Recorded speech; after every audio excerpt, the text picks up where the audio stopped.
शुरुआत होती है एक लड़की को दिखाते हुए जो जख्मी हालत में कहीं जा रही थी। लड़की बहुत घबराई हुई लगती है। उसके पास एक बंदूक और पैसों से भरा बैग होता है जिसे वो बार बार देख रही थी। एक जगह पहुंचकर उसकी गाड़ी का टायर पंक्चर हो जाता है। अपना बैग और बंदूक लेकर पैदल ही आगे बढ़ने लगती। तभी उसके पीछे से एक गाड़ी आई जिससे टकराकर लड़की की मौत हो जाती। इस गाड़ी में 4 दोस्त होते हैं। ये चारों शिकार के लिए अपने कैबिन जा रहे होते और अब वो घबरा कर गाड़ी से बाहर निकलते हैं, समझ नहीं पाते कि अब क्या करें। तभी पॉल की नजर पैसों वाले बैग पर पड़ती है। उसे देखकर वो अपने साथियों से कहता है कि हमारी जिंदगी बदलने वाली, क्योंकि वो सबसे ज्यादा लालची इंसान था। लेकिन बाकी तीनों दोस्त डरे हुए होते हैं क्योंकि उनके सामने एक लड़की की लाश पड़ी हुई है। जॉन उनसे कहता है कि हमें पैसे लेकर पुलिस के पास जाना चाहिए। इस पर पॉल कहता है कि पुलिस वाले ये पैसे अपने पास रख लेंगे और हमें कत्ल के केस में फंसा देंगे। क्या तुम यही चाहते हो? अब जॉन को ये सब ठीक नहीं लग रहा था, लेकिन बाकी दोनों भी पॉल का साथ देते हैं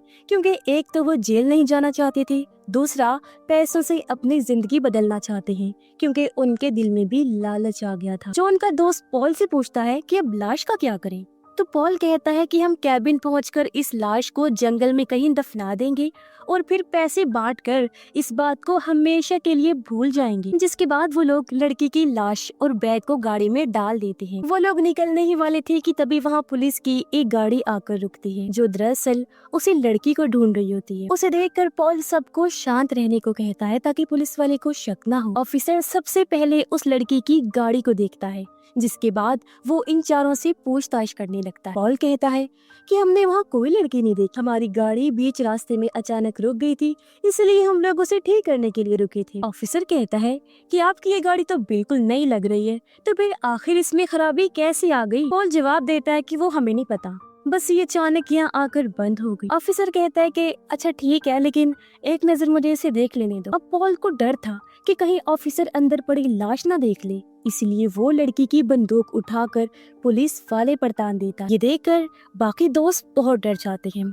वो दोस्त और ऑफिसर उससे कहते हैं कि बंदूक नीचे रख दो, लेकिन पॉल गोली चलाकर उस पुलिस वाले को भी मार देता है, जो देखकर पॉल के बाकी दोस्तों को यकीन नहीं होता कि उसने पुलिस वाले की ही जान ले ली। जो उनका दोस्त कहता है कि अब हमें आगे का सोचना चाहिए कि क्या करना है। पॉल कहता है कि हम इस ऑफिसर की लाश यहीं छोड़ देंगे ताकि पुलिस को लगे कि वो लड़की इस ऑफिसर को मारकर भाग गई है। जिसके बाद वो लोग अपनी गाड़ी में बैठकर कैबिन की तरफ निकल जाते हैं। कैबिन पहुंचकर हम देखते हैं कि वो जगह पूरी तरह सुनसान थी और आसपास घना जंगल फैला हुआ था। जो कुछ भी हुआ, जॉन उससे बहुत परेशान था, इसलिए वो किसी से बात ही नहीं करता। दोनों दोस्त लाश को दफनाने के लिए गड्ढा खोद रहे थे, जबकि पॉल पैसों को गिनने लगा ताकि चारों दोस्तों में बराबर बांट सके। अब जब जॉन ने वाइफ को फोन मिलाया जो कहती है मैं तुम्हें सुबह से कॉल कर रही हूँ, लेकिन तुमने मेरी एक भी कॉल का जवाब नहीं दिया, वजह जान सकती हूँ मैं? इस पर जॉन कहता है मैं बिल्कुल ठीक हूँ और शिकार के बाद जल्दी ही घर लौट आऊंगा, तुम टेंशन न लो। इसके बाद हम एक और आदमी को देखते हैं जिसका नाम सिडनी है। वो उसी जगह पहुँचता है जहाँ उस लड़की की गाड़ी खड़ी। अंदर झांककर देखता है लेकिन वहाँ कुछ नहीं होता। तभी उसने जमीन पर देखा कि वहाँ बहुत सारा खून पड़ा हुआ है, तो अब वो समझ जाता है कि मुझे कहाँ जाना है। वो गाड़ी लेकर सीधा उन दोस्तों के कैबिन पहुंच जाता है जहां वो लोग लाश को दफना रहे हो। उसे देखकर वो चारों हैरान रह गए। पॉल उससे पूछता है तुम कौन हो? तो सिडनी कहता है कि तुम्हारे पास मेरा एक बैग है, मैं उसे लेने आया, मुझे वो दे दो और मैं तुम चारों को जाने दूंगा। अब उन्हें समझ नहीं आता कि आखिर सिडनी यहाँ कैसे पहुँचा। पॉल उस पर बंदूक तान देता है और अपने दोस्त को कहता है कि उसकी तलाशी लो, लेकिन उसके पास कोई हथियार वगैरह नहीं होता। वो एक बार फिर उनसे कहता है कि मुझे मेरा बैग लौटा दो और मैं यहाँ से चला जाऊंगा। पॉल पूछता है तुम यहाँ कैसे पहुँची? क्या किसी और को भी हमारे बारे में पता है? तो सिडनी कहता है कि किसी और का तो मुझे पता नहीं, लेकिन मैं तुम्हारे बारे में सब कुछ जानता हूँ, बल्कि बहुत सी ऐसी बातें भी हैं जो तुम्हारे अलावा मुझे पता है, इसीलिए मैं तुम्हें ये मशवरा दे रहा हूँ कि मेरा बैग मुझे लौटा दो और मैं चुपचाप यहाँ से चला जाऊँ। अब उन्हें समझ नहीं आता कि वो इतना शांत कैसे है, ना गुस्सा कर रहा है और ना ही उन्हें कुछ कह रहा है। तभी उन्हें जंगल से कुछ आवाजें सुनाई दी और उन्हें लगता है कि शायद सिडनी के आदमी उन पर निशाना लगाए बैठे, इसलिए जॉन और उसका दोस्त बंदूक लेकर जंगल की तरफ देखने जाते हैं। पॉल सिडनी से पूछता है जंगल में तुम्हारे कितने आदमी हैं? तो सिडनी कहता है मैं यहाँ अकेला आया, लेकिन पॉल को उस पर यकीन नहीं होता और वो उसे नीचे बेसमेंट में ले जाकर बांध देती। उधर जॉन और उसका दोस्त जब जंगल में होते हैं तो उन्हें वहाँ एक जाल मिलता है जो जानवरों को पकड़ने के लिए लगाया गया। ये ट्रैप्स को देख ही रहे थे कि तभी उन्हें वहाँ एक आदमी दिखाई देता है। दोनों के हाथों में बंदूक देखकर आदमी डरकर वहाँ से भागने लगता है, लेकिन वो दोनों उसे पकड़कर कैबिन के पास ले आते हैं। पॉल उससे पूछता है, तुम्हारे बाकी साथी कहाँ हैं? वो आदमी रोते हुए कहता है, मैं नहीं जानता, तुम क्या कह रहे हो? पास में मेरा घर है, मुझे मेरी बेटी और बीवी के पास जाने दो प्लीज, मैंने कुछ नहीं किया। आदमी बहुत ज्यादा डरा हुआ, इससे साफ पता चल रहा था कि वो सच बोल रहा है। जॉन कहता है, इसकी हालत तो देखो, मुझे नहीं लगता कि ये कुछ भी जानता है। लेकिन पॉल कहता है, अब उसने हमें देख लिया है, अगर ये पुलिस के पास चला गया तो हम चारों जेल में होंगे, इसीलिए हमें इसे मारना होगा। लेकिन इस बार ये काम किसी और को करना होगा। तो ना चाहते हुए फिर जॉन का दोस्त कहता है, मैं इसे मारूंगा। वो आदमी उनसे अपनी जान की भीख मांग रहा था और ये देखकर जॉन का दोस्त उस पर गोली नहीं चला पाया। लेकिन तभी पॉल उस पर बंदूक तान कर उसे गोली चलाने के लिए मजबूर कर देता है। तो मजबूरी में जॉन का दोस्त उस पर गोली चला देता है, जिससे उस आदमी की वही मौत हो जाती। अब जॉन का दोस्त कुछ वक्त के लिए सदमे में चला गया क्योंकि उसने एक इंसान की जान ले ली। अब जॉन लाशों को ठिकाने लगाने में लग गया। वही पॉल सिडनी के पास आता है। सिडनी उसे कहता है, तुमने एक बेगुनाह इंसान को मार डाला जबकि तुम जानते थे कि वो बेकसूर था। अब तुम्हें इंसानों का शिकार करने में खुशी मिलने लगी है। तुम ये सब खुद को बचाने के लिए नहीं कर रहे, बल्कि तुम्हें इस सब की आदत होने लगी, जैसे कोई नशा लगता है। सिडनी की ये बातें सुनकर पॉल हैरान रह जाता है। अब जब जॉन अंदर आता है तो सिडनी फिर उन लोगों से कहता है, मैं तुम सबको आखिरी बार कह रहा हूँ, मेरे पैसे मुझे वापस दे दो और मैं यहाँ से चला जाऊंगा। ये सुन पॉल का दोस्त कहता है, अगर हम पैसों में से एक हिस्सा इसे भी दे दें तो मेरे ख्याल से कोई मसला नहीं होना चाहिए इसमें। लेकिन पॉल इसके लिए नहीं मानता, जिस पर सिडनी भी कहता है, मुझे कोई हिस्सा नहीं चाहिए, या तो मैं यहाँ से सब कुछ लेकर जाऊंगा या फिर कुछ भी नहीं। ये सुनकर पॉल उसके सर पर बंदूक तान देता है। सिडनी फिर शांत रहा और बड़े धीमे लहजे में कहता है, तुम मुझे नहीं मार सकते, और हाँ, क्यों ना तुम अपने दोस्तों को कैलिफोर्निया वाली बात बता दो। ये सुन पॉल पूरी तरह से चौंक जाता है। सिडनी से पूछता है, तुम ये सब कैसे जानते हो? तब जॉन भी उससे पूछता है, आखिर कैलिफोर्निया में क्या हुआ? अब पहले तो पॉल बात को टाल देता है, लेकिन फिर वो बताता है कि पिछले साल जब मैं कैलिफोर्निया एक बिजनेस ट्रिप पर गया था तो वहाँ मेरी मुलाकात एक लड़की से हुई। वो अपनी मर्जी से मेरे साथ आई, लेकिन अगली सुबह वो मुझे धमकाने लगी कि अगर मैंने उसकी मांगी हुई रकम उसे नहीं दी तो वो पुलिस को जाकर बता देगी कि मैंने उसके साथ जबरदस्ती की। काफी देर बहस के बाद गुस्से में आकर पॉल ने उस लड़की को मार डाला, फिर उसकी लाश को काट कर ठिकाने लगा दिया।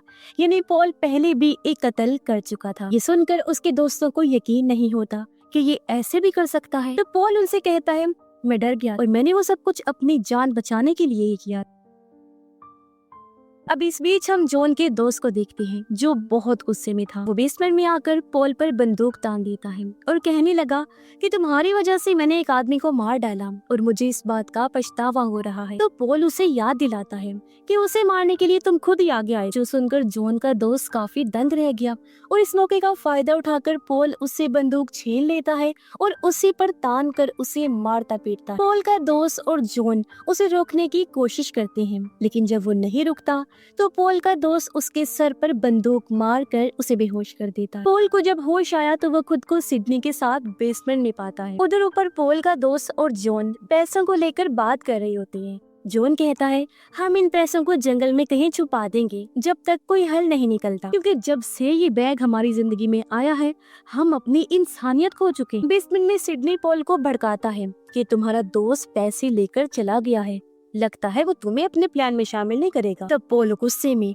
जॉन के पीछे भागता है, लेकिन तभी जॉन का दोस्त उस पर गोली चला देता है जिससे वो वहीं गिर गया। अब उन्हें लगता है कि शायद से पॉल मर गया है, इसलिए जॉन का दोस्त बेसमेंट में जाकर रोने लगता है। तब सिडनी कहता है, अब रोने का क्या फायदा? कोई फायदा नहीं है।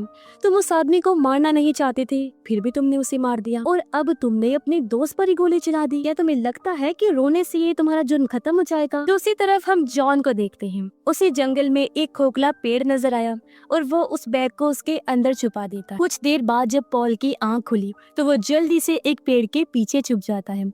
असल में गोली उसके कंधे पर लगी थी और वो बच गया था और अब वो समझ गया था कि मेरे दोस्त मेरे खिलाफ हो चुके हैं। इधर सिडनी पॉल के दोस्त से पूछता है, क्या तुम जॉन पर भरोसा करते हो? इस पर वो जवाब देता है कि हाँ, मुझे जॉन पर यकीन है। सिडनी कहता है तुम ये पैसे लेकर अपनी जिंदगी संवारने का सोच रही हो, है ना? लेकिन मैं तुम्हें बता दूं, इन पैसों ने आज तक किसी का भला नहीं किया। इस पर पोल का दोस्त उसे चुप रहने को कहता है। सिडनी ने फिर कहा कि मुझे मेरे पैसे दे दो और मैं तुम्हें जिंदा जाने दूंगा, लेकिन वो दोस्त उसकी बात को नहीं समझ पाते। अब जब जॉन कैबिन वापस लौट रहा था तो पोल उसके सामने आकर उस पर बंदूक तान देता है और कहता है मुझे बैग तक ले जाओ वरना मैं तुम्हें गोली मार दूंगा। जॉन अपनी बंदूक फेंक देता है। उसने कहा मैं बहुत थक गया हूँ इस सब से, अगर तुम्हें पैसे चाहिए तो मैं तुम्हें वहाँ लेकर जाऊंगा। लेकिन रास्ते में वो चालाकी से पोल को उस रास्ते पर ले जाता है जहाँ जानवरों को पकड़ने के लिए ट्रैप्स लगाई गई थी। तब पोल का पैर एक ट्रैप में फंस जाता है और वो दर्द से चिल्लाने लगा, लेकिन जॉन उसकी बंदूक उठाकर बिना मदद किए वहाँ से भाग जाता है। वो कैबिन पहुंचकर अपने दोस्तों को सब कुछ बता देता है। सारी बात सुनकर जॉन का दोस्त कहता है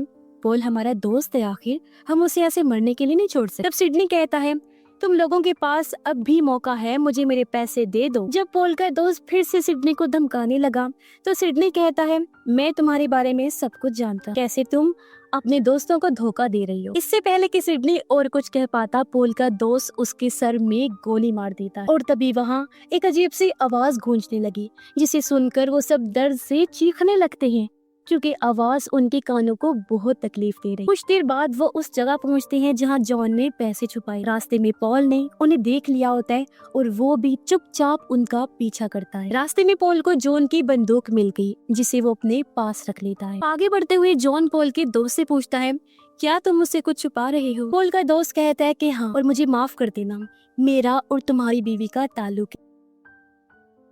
ये सुनकर जॉन काफी चौंक गया। गुस्से में बोलता है मैंने तुम्हारे साथ कितना अच्छा किया, तुम दोनों ने मुझे मिलकर धोखा दिया, कब से ये सब चल रहा था लेकिन तुमने मुझे कभी भी नहीं बताया। ये कहकर जॉन उसके सर पर बंदूक तान देता है लेकिन गोली नहीं चला और कहता है हम पैसे लेकर यहाँ से निकल जाएंगे और इसके बाद मैं जिंदगी भर तुम्हारी शक्ल नहीं देखूंगा। वहीं हम सिडनी को देखते हैं जो अचानक अपनी आंखें खोलता है, यानी वो दोबारा जिंदा हो गया था, जिसका मतलब है कि वो इंसान तो नहीं था। उधर वो तीनों उस पेड़ के पास जाते हैं जहाँ जॉन ने पैसे छुपाए। जॉन का दोस्त कहता है अब हमें पोल के पास जाना चाहिए।